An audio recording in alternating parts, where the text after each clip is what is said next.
Karena itulah ditingkatkan kualitas terima dulu, tapi kan nggak usah lama-lama. Ya kan? Allah Maha tahu itu, jangan lama-lama, terima dulu, datanglah kemudian mohon solusi. Kemana datangnya? Masjid. Maka dari itulah ketika masuk, Anda mengatakan Allahumma ftah li abwaba rahmatik. Di antara itu minta solusi. Makanya ketika masuk merendah, sholat 2 rakaat, begitu sholat, mintalah sesuai kebutuhan Anda yang dirasakan pada saat itu. Itu fikihnya.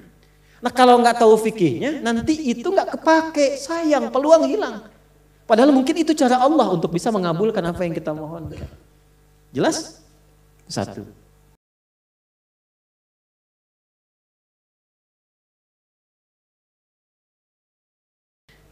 Memohon doa itu begitu penting. Dan bagi insan beriman itu tak putus dengan doa. Jadi ciri insan beriman itu setiap aktivitas kegiatannya akan selalu lekat dengan doa. Karena doa itu nanti punya 2 fungsi utama. Yang pertama senantiasa melekatkan kita agar terhubung dengan Allah di setiap kegiatan. Dengan keterhubungan itu nanti ada 2 feedback yang didapatkan. Pertama adalah perhatian Allah kepada seluruh aktivitas yang kita kerjakan. Karena itu menjadi fitrah manusia, apapun yang dikerjakan bila menemukan kesulitan. Nah ini, biasanya berdoa kan ya? Oh ujian berdoa ya? Bapak mau tes jabatan berdoa. Ibu masukkan anak sekolah berdoa ya? Nah ciri beriman itu tidak nunggu ada masalah baru doa. Kalau itu biasanya cirinya fitrah manusia. Manusia itu begitu sulit minta, sudah dikasih mudah lupa. Nah, ya? Dan kalau sudah lupa salah, kalau salah nggak pengen dihukum. Makanya Allah Maha tahu tuh doanya Rabbana la tu'akhidna in nasina au. Ya Allah kalau kami lupa atau salah jangan dihukum. Ya kan? Nah untuk mencegah supaya nggak lupa dan salah, berusaha terkoneksi dengan Allah. Karena itu semua kegiatan kita itu seluruhnya bersandi dengan doa. Tidak ada satupun kegiatan yang tidak ada doanya. Silahkan dicek. Dan itu cuma di Islam. Cuma di Islam. Yang doanya bukan direka-reka ya. Tapi memang betul diberi petunjuk sesuai dengan konteks. Karena itu doanya itu selalu senafas dan selaras dengan kegiatan. Coba antara bangun tidur dengan akan tidur. Sama nggak doanya? Beda kan ya? Padahal aktivitasnya terkait tidur. Yang satu bangun, yang satu tidur, akan tidur. Tapi doanya beda. Dan itu doanya bisa serupa, nggak dikarang-karang. Jadi baik yang di Arab, di tanah suci, ataupun di sini di tanah kusir, doanya sama. Ya kan? Sama kan ya? Baik ya, mau di Chicago, di Amerika, di Chicago, di Bandung, sama. Ya kan? Di Singapura, di Singaparna, di Tasik, sama. Dan semua ada doanya. Ini ingin memberikan kesan bahwa satu agama ini agama yang benar. Ya, kalau reka-reka manusia, setiap manusia pasti punya versinya sendiri. Pasti itu. Dan bahasanya mungkin bisa masing-masing.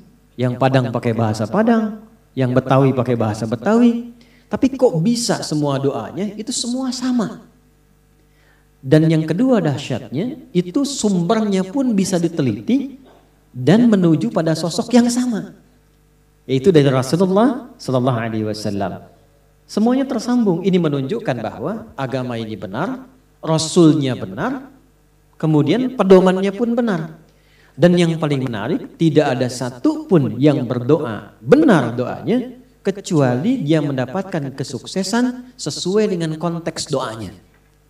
Selalu begitu. Dulu orang-orang yang hidup di zaman Nabi dibimbingnya kan lewat doa. Nah doa itu yang pertama tadi fungsinya mengoneksikan kita dengan Allah sehingga Allah memberi perhatian. Memberi perhatian lebih. Anda yang sering berkoneksi kan dapat perhatian kan? Ya, sering terhubung dengan ibu dapat perhatian dari ibu. Terhubung dengan ayah dapat perhatian dari ayah. Terhubung dengan Allah diperhatikan oleh Allah. Kalau Allah sudah perhatikan, apa yang susah bagi Allah? Ini yang menjadikan orang-orang yang dekat dengan Allah cenderung mendapat kemudahan. Ya, dan tidak harus jadi ustadz. Silahkan jadi apapun, pebisnis silahkan yang baik-baik, arsitek silahkan, jadi pilot silahkan. Cuma satu, dekati Allah. Supaya aksesnya dibuka, kemudahan didapatkan. Kalau Anda champion di pekerjaan, juara, bagus, rumah mewah, kendaraan banyak. Tapi masalah kecil di rumah nggak pernah selesai. Coba dicek, mungkin bukan karena kurang banyak hartanya. Bukan karena kurang tinggi kedudukan, mungkin kurang dekat dengan Allah. Itu poinnya. Karena itu seringkali banyak persoalan ketika dihempaskan di atas sajadah itu jadi kecil. Problem orang sekarang ingin diselesaikan oleh Allah tapi curhatnya ke manusia. Bikin status di media sosial kan. Minta diaminkan lagi. Aminkan ya gitu ya. Tapi pengen dijawabnya oleh Allah. Sedangkan Allah sedang memberikan fasilitas dan caranya. Nah yang paling dahsyat itu ada orang yang persoalannya dimudahkan oleh Allah. Jadi bukan gak punya masalah. Dia memiliki persoalan bahkan yang kadarnya sama. Tapi diberi kemudahan oleh Allah untuk mengatasinya. Sehingga seakan-akan ringan saja. Seakan-akan ringan, bukan gak punya masalah. Nah, karena itulah kemudian kenapa saya buka untuk membiasakan ini. Karena ini ada bagian sunnah yang menipis. Ya, ada bagian sunnah yang menipis, yaitu menyertakan doa dalam setiap aktivitas. Kalau mau diteliti secara psikologi juga, itu ada pengaruh doa pada motivasi diri. Orang yang sering berdoa itu meningkat kepercayaan dirinya. Motivasinya menguat. Sehingga dengan meningkatnya motivasi diri itu cenderung mudah mengatasi berbagai persoalan. Ini poin pertama. Yang kedua, ini yang paling penting yang ingin saya tekankan sebelum kita memulai kajian. Bapak Ibu sekalian, di dalam Islam, doa itu bukan sekedar mengoneksikan diri dengan Allah Sang Khalik, tapi juga mengandung pedoman. Sekali lagi, mengandung pedoman dari aktivitas yang akan kita kerjakan. Itulah yang menyebabkan semua doa sesuai dengan konteks, lafadznya bisa beda-beda. Dan kalau kita teliti, ini pentingnya pemahaman. Semua isi doa itu isinya pedoman menjalani aktivitasnya. Ya, saya beri contoh begini misalnya. Tadi teman-teman kan masuk masjid ya. Doanya apa? Allahumma ftahli abwaba rahmatik. Nanti keluar doanya apa? Allahumma inni as'aluka min fadlik. Coba lihat, kenapa doa masuk dengan keluar beda? Dan kakinya kenapa beda? Masuk kaki, keluar kaki kiri. Ya, doanya lain kan? Coba. Allahumma ftahli abwaba rahmati. Kita terjemahkan ya. Jangan-jangan dibaca tapi nggak tahu artinya. Ya, atau dibaca tahu arti nggak tahu maksudnya. Karena ini terkait pedoman. Ya, Allahumma, ya Allah. Itu bahasa halus dari kata ya Allah itu Allahumma. Ya Allah itu sudah bahasa Arab. Ya dengan Allah. Ya Allah, itu bahasa Arab. Ya. Dan itu sudah menjadi fitrah manusia. Ya, bahkan jangankan masuk masjid, kepleset aja ya Allah, ya Allah. Ya. Lihat mendung ya Allah kan? Ya Allah mendung. Ya kan? Lihat hujan, ya Allah hujan. Ya kan? Itu selalu itu fitrah manusia karena sejatinya manusia itu nggak bisa lepas dari Tuhannya. Ya kan? Nah kalau kita ingin memohon dengan menghaluskan kata itu, maka ganti katanya dengan Allahumma. Ya, jadi ya Allah kalau digabungkan jadi bentuk halus, apa namanya? Allahumma. Jadi kalau Allahumma itu bentuknya merendah. Tawadhu. Jelas ya? Dia merendah sifatnya. Jadi kalau sudah menyebut Allahumma, kita merendahkan diri kita. Memohon dengan kelembutan. Itu yang dimaksud di Quran surah ke-7 Al-A'raf itu di ayat 205. Wadhkur rabbaka fi nafsika tadarruan wa khifatan wa dunal jahri minal qaul. Kalau mau memohon cepat dikabul, jangan meninggi, merendah. Ya, jadi semakin kita merendah, semakin Allah meninggikan. Jadi orang yang banyak sujud, kenapa diangkat derajatnya? Karena dia banyak merendah. Semakin merendahkan dirinya, semakin Allah angkat. Balik, semakin mengangkat, semakin direndahkan. Kenapa itu? Ya, Azazil itu yang terhormat. Azazil terhormat tuh di alam langit itu terhormat. Ya, runtuh jadi iblis dan jadi syaitan karena meninggi. Begitu dia tinggi, Allah rendahkan.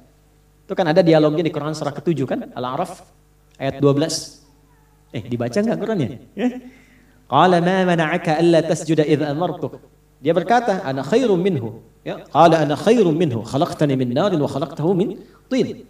Allah menyampaikan, kenapa engkau tidak mau hormat kepada Adam ketika aku perintahkan? Bukan masalah sujudnya. Enggak penting sujudnya kata Allah. Yang penting itu yang perintahkan saya. Kenapa enggak patuh? Maka iblis mengatakan, ya, saya lebih hebat dibandingkan dengan Adam. Bukan levelnya yang dicipta dari tanah mesti hormat kepada yang dicipta dari api, mesti hormat kepada yang dicipta dari tanah. Maka ketika dia meninggi, Allah rendahkan. Ya? Dan ketika seseorang merendah, Allah tinggikan. Maka dari itu, kalau ingin berdoa cepat dikabul, maka merendahlah di hadapan Allah. Jangan membawa ketinggian, merendah. Mohon dengan kelembutan. Maka ketika masuk, Allahumma ftahli abwaaba rahmatik. Kita merendahkan diri kita. Ya, kalau Bapak Ibu mau cek, coba jalan-jalan ya, napak tilas ke jejak masjid-masjid dibangun di Tempo dulu. Itu ada masjid di Cirebon yang dibangun Sunan Gunung Jati itu pintunya sedikit dikebawahkan tuh. Coba kalau cek ya, kalau nggak percaya. Ya, kan sedikit dikebawahkan kan? Makanya masuknya tuh agak ke bawah kan? Itu sudah ngasih pelajaran. Jadi orang dulu itu pelajarannya simpel, nggak banyak ceramah, tapi langsung dipraktekkan. Kenapa? Di antara dasar pemahamannya, filosofinya, itu menerapkan konteks ini.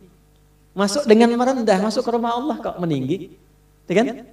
Walaupun Anda pejabat, punya kedudukan, punya harta, tapi statusnya di masjid hamba Allah. Ya, terlambat ya belakangan, jangan ngotot saf pertama. Ya.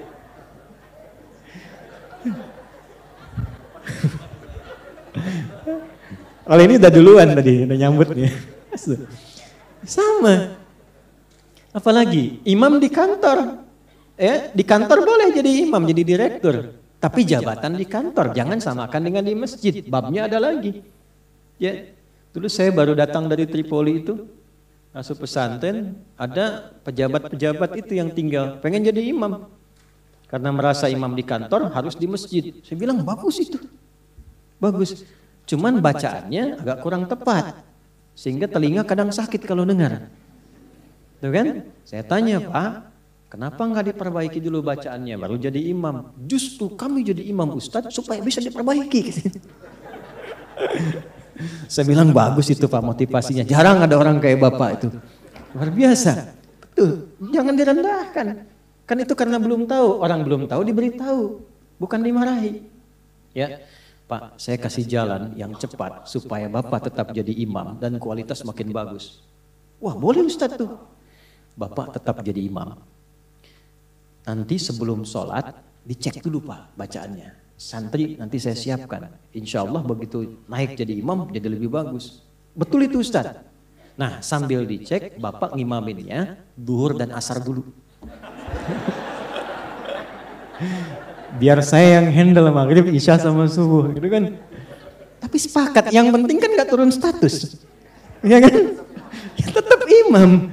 Ya kan? Kadang psikologi kan begitu. Yang penting gak turun status. Dan kita mendahulukannya Bapak tetap imam Pak. Ya kan?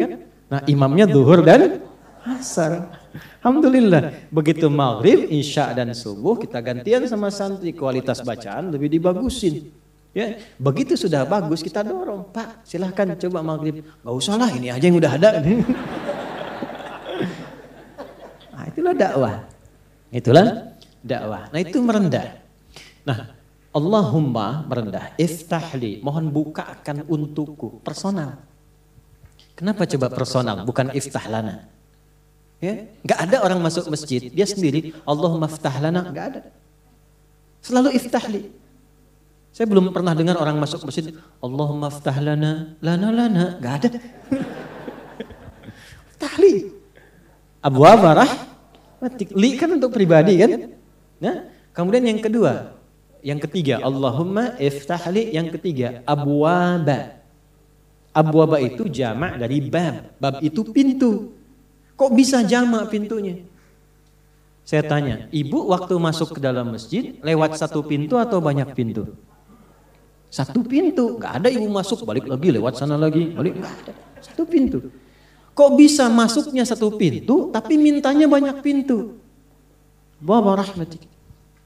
Nah ini rahasianya. Baik. Nah saya mau bagi sedikit sebelum kita mulai, tapi tolong catat ya. Catat betul-betul. Ini rahasia di antara kita. Bapak Ibu sekalian, rahmat itu di Quran dan juga dalam hadis setidaknya punya 3 makna utama. Ada 3 makna. 1. Solusi dari berbagai macam persoalan hidup. Saya ulang, solusi dari berbagai macam persoalan hidup. Itu diantaranya ditemukan di Quran surah kedua Al-Baqarah di ayat 157. Nah, munculnya ayat 157 ini ada keterkaitan dengan 155 dan 156. Persoalannya di 155, sabarnya 156, solusinya 157. 155 walanabluwannakum bisyai'im minal khauf wal ju' wa naqsim minal amwal wal anfus wath thamarat wa basyiris sabirin. Sabarnya 156. Alladzina idza asabathum musibah qalu inna lillahi wa inna ilaihi raji'un. Ayat 157-nya. Ulaika 'alaihim salawatum mir rabbihim wa rahmah. Wa ulaika humul muhtadun. Itu ya. Baik. Rahmat yang pertama solusi dari berbagai macam persoalan kehidupan. Baik kegelisahan. Jangan dikira yang hadir di sini tenang semua. Ini walaupun wajahnya kelihatan senyum-senyum, hatinya ada yang gundah. Ada yang baru ditolak saat mau lamaran, mungkin kan? Lamar kerja maksudnya. Ya? Ada yang mungkin sedang kesulitan di rumah tangga, pengen dapat ketenangan, khauf. Gak bisa dihindari. Tadi aja kan udah lihat-lihat jam, Ustaz datang enggak gitu kan? Padahal saya secepat mungkin bisa ke sini tuh. Ya nggak singgah di rumah. Cuman ke kantor ganti pakaian langsung ke sini. Hampir nggak tidur saya semalam itu. Alhamdulillah. Ya, tapi kan yang khawatir Anda. Wal ju' kan ada yang lapar. Awal-awal dari subuh ke sini sarapan aja belum kan? Lihat-lihat yang jualan nggak depan kan? Itu nggak apa-apa. Wa naqsim minal amwal, ada yang mungkin baru kena musibah di kantor.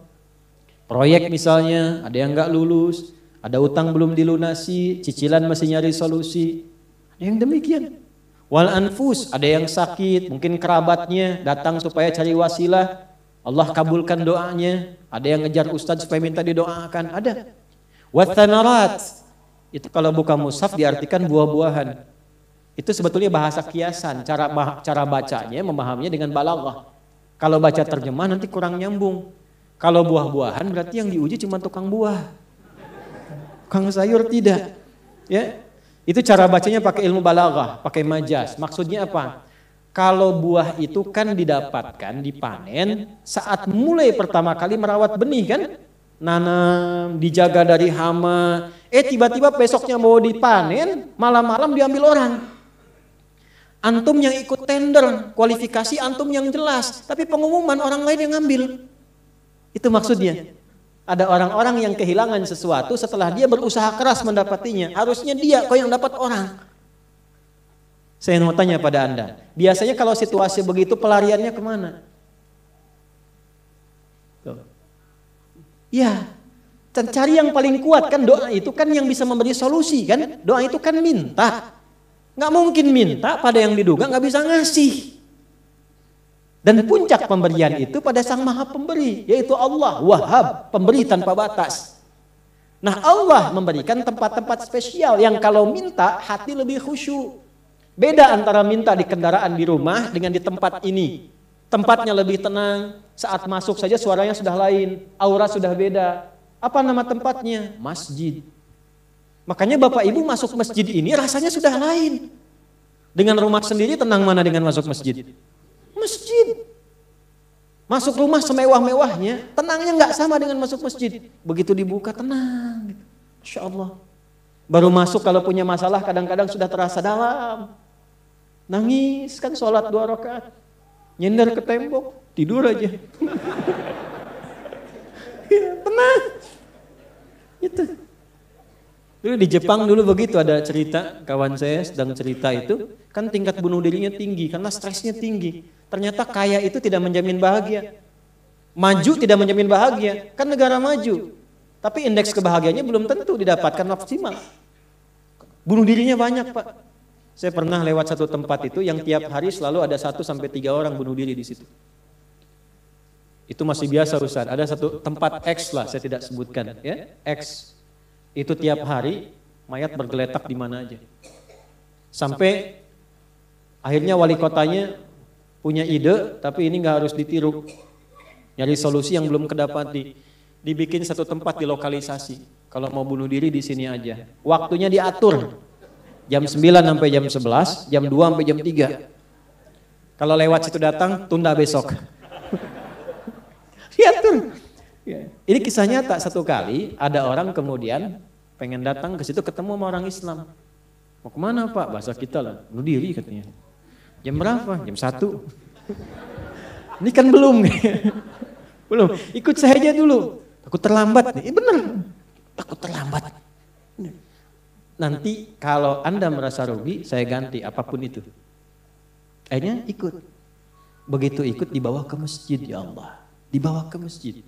Itu cuma duduk tunggu di luar, sedang ada pengajian. Duduk, begitu masuk, duduk ketiduran. Tidur, selesai pengajian, dilihat lagi sama yang muslim ini. Kok enak banget tidurnya. Ya kan? Tidurnya, mau dibangunin gak enak, sampai lewat lah batas bunuh diri itu. Karena lewat gak enak, dibangunkan, bangun katanya, wah bangun kan. Begitu bangun, minta maaf lah si muslim, saya minta maaf betul-betul. Karena melihat Anda begitu nikmat tidurnya, saya tidak mampu membangunkan Anda. Ini sudah lewat jam bunuh diri katanya. Tapi menariknya kata orang ini, gak apa-apa. Ini tempat apa katanya, tempat apa? Ini masjid. Kenapa? Saya itu ingin bunuh diri karena saya sudah hari-hari gak bisa tidur. Jadi dia menyimpulkan kalau bunuh diri itu udah mati, udah tidur aja. Gitu, saking gak bisa tidurnya. Tapi kok bisa di tempat ini bisa tidur? Dia belum kenal jamaah Andor.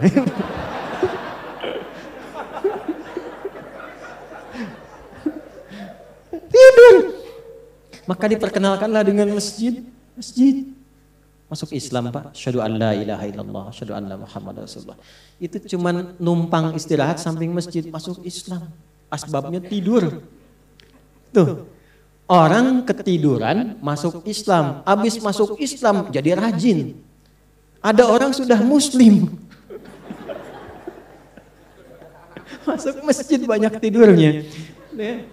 Ayo bangun. Ya. Baik, itu satu. Jadi ternyata kenapa yang pertama rahmat? Karena Allah tuh maha tahu. Gak ada di antara hidup kita yang gak punya masalah. Pasti punya persoalan. Kalau sedang ditimpa persoalan, diuji, sabar dulu. Kata Allah, terima dulu. Karena hakikat dari ujian itu untuk meningkatkan kualitas hidup. Dan gak mungkin diuji kalau gak mampu. Gak mungkin. Kaidahnya kan jelas. La yukallifullahu nafsan illa. Jadi kalau ada ibu sedang diuji masalah sekarang begitu berat, memang yang mampu cuma ibu, Bu. Saya nggak mampu.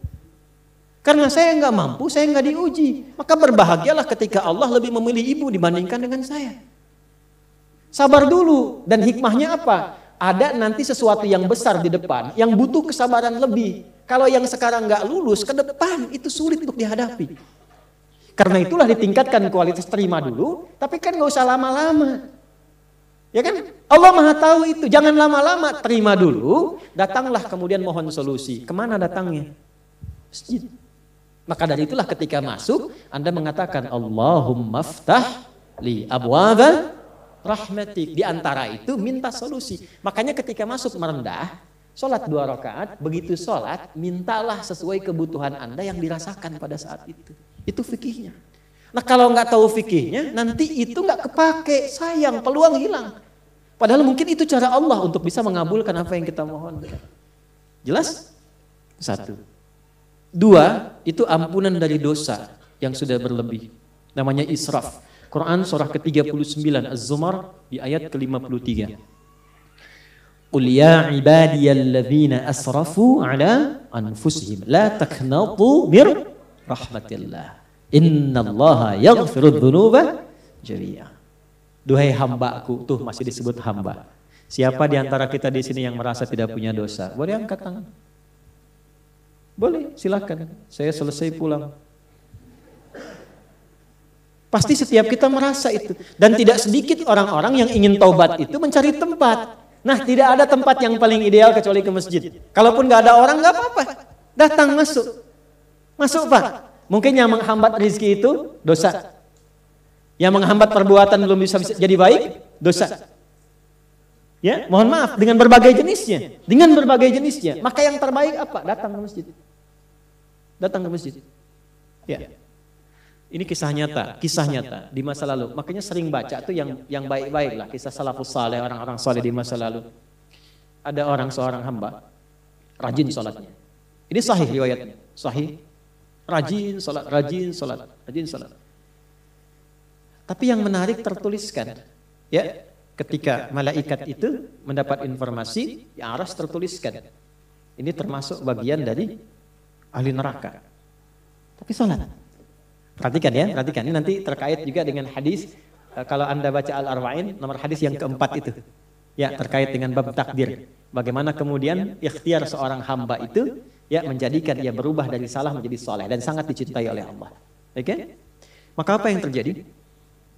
Bapak Ibu sekalian, tiba kemudian, si malaikat itu, ini kisah sahih yang sampai, lalu menyampaikan, kasihan pada orang ini, kok kelihatannya ibadah tapi tertulis ahli neraka. Maka disampaikan dengan cara yang Allahu a'lam, apakah menyamar atau bagaimana, tuliskan. Kamu kok terus-terusan sholat? Padahal belum tentu baik di mata Allah. Belum tentu menjadi bagian ahli surga. Perhatikan jawabannya. Tujuan saya sholat ini bukan karena surga atau neraka. Tujuan sholat ini bukan karena saya dipandang baik atau buruk. Tapi tujuan sholat ini saya ingin mengagungkan Allah Subhanahu wa ta'ala. Perhatikan. Dan nanti ini menjadi cara bagi seseorang yang ingin bertobat. Jadi kalau ingin bertobat, tobatnya ingin benar, carilah perhatian Allah. Yang penting ridha Allah. Terus saja tobat sampai merasakan kenikmatan tersambung dengan Allah. Itu maksudnya. Jadi begitu keluar kalimat itu yang mengguncang arsy, itu yang dijadikan oleh Allah pelajaran bahkan pada alam malaikat untuk mengenal bagaimana rahmat Allah itu diberikan. Mudah bagi Allah membuka, merubah, memutar, mudah. Tapi Allah ingin memberikan pelajaran bahkan di alam malaikat bagaimana kasih Allah diberikan. Begitu kalimat itu muncul, apa yang terjadi? Maka berubahlah di arsy namanya menjadi ahli surga. Ini riwayat sahih. Berubah menjadi apa? Ahli surga. Padahal Allah tuh maha mengetahui, gampang aja tinggal dirubah ahli surga, tidak. Tapi Allah ingin memberikan informasi bahkan di alam langit kepada para malaikat betapa tingginya rahmat Allah memberi kesempatan pada setiap hambanya untuk kembali kepada Allah dalam kebaikan. Dan itu disebut hamba. Disebut hamba. Karena itu Allah begitu mencintai ketika ada pelaku maksiat, dia pengen taubat, itu begitu dicintai dan statusnya naik lebih tinggi. Ini yang menyebabkan ayat ini turun. Qul ya ibadiyalladzina asrafu ala anfusihim. Ini yang menyebabkan itu menunjukkan rahmat Allah. Hai hambaku, betapa besar pun kau pernah berbuat dosa, sepanjang masih hidup belum tiba ajalmu, jangan pernah putus asa untuk mendapatkan rahmatku. Pakai rahmat. Rahmat di sini mencakup Rahman dan Rahimnya Allah Subhanahu wa taala. Karena itu kalau Anda pernah berbuat salah, kita, jangan malu untuk kembali. Kalaupun malu dilihat orang, Allah menyiapkan tempat yang tidak semua orang bisa ke situ. Datang ke masjid. Mohon, minta salat 2 rakaat. Minta kebaikan kepada Allah sampai hati mendapatkan ketenangan. Jelas di sini? Baik. Dan yang ketiga, ini yang paling juga banyak dimohonkan, ya. Satu, solusi. Yang kedua apa? Ampunan dari dosa yang begitu melimpah, ya. Dan yang ketiga, rahmat yang ketiga, kasih sayang yang memudahkan jalan-jalan kehidupan. Dunia sampai akhirat. Yang ketiga. Semua kita pasti ingin mendapatkan kemudahan, kenyamanan. Bukan cuma dunia, sampai dengan akhirat. Kasih Allah yang memberikan kemudahan dunia disebut dengan Rahman. Kasih Allah yang memberikan kelapangan akhirat disebut dengan Rahim. Itu kita baca setiap hari. Bismillahirrahmanirrahim. Maka ketika masuk ke dalam masjid, mohonlah kepada Allah satu dari 3 kemuliaan ini. Kalau ustadznya belum datang, itu manfaat besar. Boleh jadi banyak permohonan, ayo lekatkan di situ, optimalkan. Dan di situ mungkin peluang terbesar untuk mendapatkan apa yang kita inginkan. Jadi, begitu Bapak Ibu mendapatkan satu dari 3 itu, keutamaan bukan? Keutamaan bukan? Hah? Istimewa tidak? Dalam bahasa Arab, sesuatu yang istimewa, sesuatu yang utama disebut fadlun namanya. Makanya Sulaiman alaihissalam ketika dipuji karena hebatnya, istimewanya, bisa menaklukkan awan, kan? Sebelum Songgoku dan Songgohan dengan awan kintonnya itu yang fiksi, Nabi Sulaiman tuh betul-betul nyata. Tapi ketika dipuji apa yang beliau katakan? Hadza min fadli Rabbi, fadlun. Itulah sebabnya kalau bisa jangan dulu keluar sampai merasakan rahmat Allah ada dalam diri kita. Begitu keluar, Anda keluar dengan kaki kiri dengan mengatakan Allahumma inni as'aluka min fadli. Ya Allah, saya ke masjid seperti apa yang Kau perintahkan, saya datang. Saya memohon seperti apa yang Kau tunjukkan lewat Rasulmu, saya lakukan. Ya Allah, Engkau minta ini, saya kerjakan. Engkau minta berdoa, saya doa. Kau minta alirkan air mata, aku alirkan. Maka mohon ya Allah, jangan biarkan aku keluar dari rumahmu ini kecuali Engkau kabulkan apa yang aku mohonkan sesuai dengan janji yang Engkau tetapkan sebagai kemuliaan darimu. Ya Allah, saya mohon kemuliaan darimu. Itu rahasianya, itulah doa. Nah, jadi kalau mau doa itu jangan sekedar dibaca, baca bagus, menjadi ibadah. Tapi yang paling penting tahu isinya, sehingga itu bisa mengubah diri kita jadi lebih baik. Makanya beda rasanya. Antum kalau tahu makna segitu aja, itu Masya Allah dalam sekali. Keluar dari sini sudah beda rasanya.